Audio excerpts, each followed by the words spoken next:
السلام علیکم ناظرین، امید کرتا ہوں آپ خیریت سے ہوں گے۔ آج ہمارے ساتھ بہت ہی اسپیشل مہمان موجود ہیں، سر مہتاب عالم صاحب۔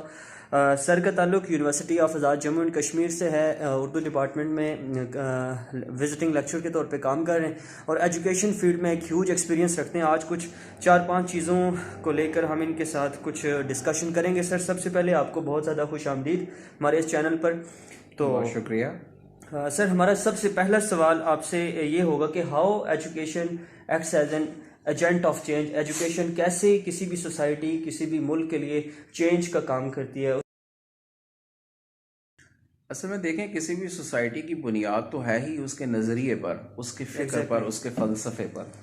اور تعلیمی ادارے تو اسی لیے بنائے جاتے ہیں کہ آپ اپنی قوم کو اس فکر و فلسفے پر اس کی تربیت کرنا چاہتے ہیں۔ اب کوئی سوسائٹی اپنے اندر اگر تبدیلی لانا چاہتی ہے تو سب سے پہلے وہ اس کا مائنڈ سیٹ بنائے گی۔ بالکل۔ اور وہ مائنڈ سیٹ کیسے بنے گا؟ وہ مائنڈ سیٹ ایجوکیشن کے ذریعے بنے گا۔ اب آپ ایجوکیشنل سسٹم ہی سے تو دنیا کے اندر تبدیلیاں آتی ہیں۔ دنیا اپنی نوجوانوں کی تربیت جن پوائنٹ آف ویو پر کرے گی، وہ نوجوان آگے چل کر اس پہ کردار ادا کرتا ہے اور اسی سے سماج میں تبدیلی آتی ہے۔ تو اس اعتبار سے دیکھا جائے تو تعلیم ہی اصل چیز ہے، اور دنیا کی ہر تبدیلی وہ کسی نہ کسی تعلیمی پروسیس کے ذریعے آئی ہے۔ اگر ایجوکیشن ایک ایجنٹ آف چینج کا کام کرتی ہے تو آج 74 ایئرز گزر چکے پاکستان کو بنے ہوئے، ہمیں کیا وہ ڈرامیٹک چینجز نظر کیوں نہیں آتی؟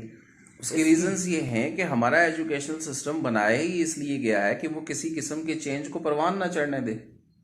یہاں تو بنیادی طور پر ہم اپنے نوجوان کا ذہن کیا بناتے ہیں کہ وہ ڈگری حاصل کرے اور ڈگری حاصل کرنے کے بعد وہ نوکری حاصل کرے۔ بالکل۔ اب اس مائنڈ سیٹ کے ساتھ جو نوجوان تعلیمی اداروں میں جا رہا ہے اور تعلیمی اداروں سے نکل رہا ہے، وہ تبدیلی کی بات کیوں کرے گا؟ وہ تو وہی بات کرے گا کہ جس پر 16 سال ہم نے اس کی ذہن سازی کی ہے۔ اس کو میں اگر ذرا آپ پرلطف بات سمجھنا چاہیں کہ جس طرح مدارس میں ایک نوجوان کو 12-13 سال رکھا جاتا ہے اور اس کے دماغ میں جو کچھ ڈالنا ہے ڈالا جاتا ہے، اور اس کے بعد اس کے اوپر کس کے ایک پگڑی باندھی جاتی ہے تاکہ جو کچھ ہم نے ڈالا ہے باہر نہ نکل سکے، جو باہر والی چیزیں وہ اندر نہ جا سکیں۔ سیم یہی کام یونیورسٹیز بھی کر رہی ہیں کہ وہ ایک خاص انوائرمنٹ میں رکھ کر اس کے دماغ میں وہ چیزیں ٹھونستے رہتے ہیں اور ایک ذہن ہے جو اس کے اندر پیدا کرتے ہیں کہ جی میں دنیا کی جدید تعلیم حاصل کر کے آ رہا ہوں، میں دنیا کی سب سے لیٹسٹ چیزیں پڑھ کے آ رہا ہوں۔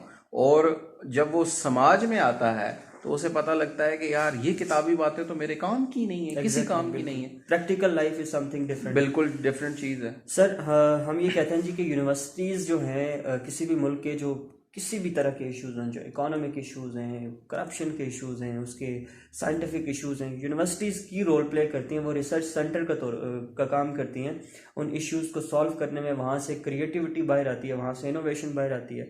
بٹ ہماری یونیورسٹیز ان کنٹری پرابلمس کو سالو کرنے میں ایک پروڈکٹیو رول کیوں نہیں پلے کر رہی؟ ان یونیورسٹیز کا یہ موٹو بھی نہیں ہے۔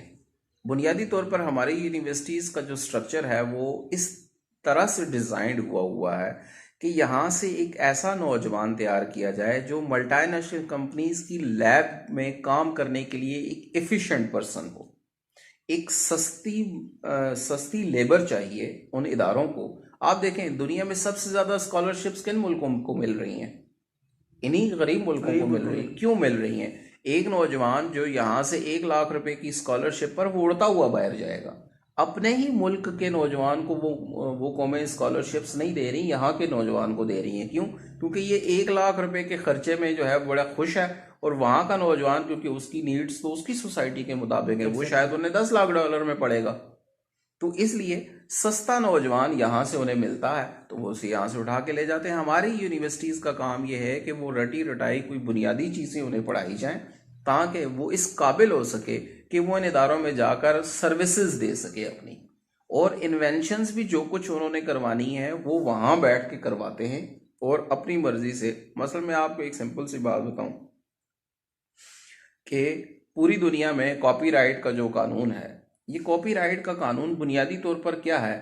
یہ انسان کی انوویشن کو کسی ادارے کی ملکیت میں دے دینے والی بات ہے۔ اب ایک انجینئر جس پر قوم نے بھی خرچ کیا، ملک نے بھی خرچ کیا، والدین نے بھی خرچ کیا، بہت بڑے ٹیکسز قوم دے رہی ہے، والدین ساری زندگی کا سرمایہ صرف کر کے اس انجینئر کو بنا رہے، وہ کل انوینشن کرتا ہے تو وہ انوینشن اپنی قوم کے مفاد کے لیے استعمال نہیں کر سکتا۔